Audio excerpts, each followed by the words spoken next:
কাজ না থাকায় আজকে আমি ভাবছিলাম যে কি করা যায়, তারপর ভাবলাম যে না চলো আমার হেয়ারের উপরে কোনো এক্সপেরিমেন্ট করা যায়। ইউটিউবে আমি এই ভিডিওটা দেখেছিলাম আর আমি তো পরে অবাকই হয়ে গেছিলাম যে এটাও কি আদৌ সম্ভব, চলো ট্রাই করে দেখি। ঠিক যেমনটা দেখেছিলাম তেমন ভাবেই আমি গরম করে নিলাম, প্রায় 5 মিনিটেরও বেশি আমি গরম করে নিয়েছিলাম।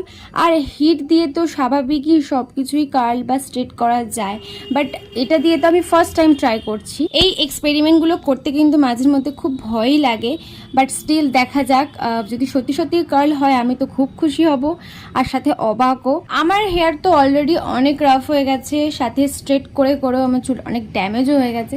তো যাই হোক, আমি তো এখানে অবাক হয়ে গেছি। আমি তো ভাবতাম যে যে শর্টসগুলো আমি দেখি সেগুলো ফেক, রিয়েল নয়। হেয়ার কার্লিটা বেশ অনেকক্ষণই স্টে করেছিল আমার হেয়ারে, প্রায় 1 ঘন্টা মতো। দেখো এটা ফেক নয়, এটা রিয়েল, বাট তোমরা এইসবগুলো একদমই ট্রাই করতে যেও না, আমাদের হেয়ারে হিট দেওয়া অনেক অনেক অনেক খারাপ।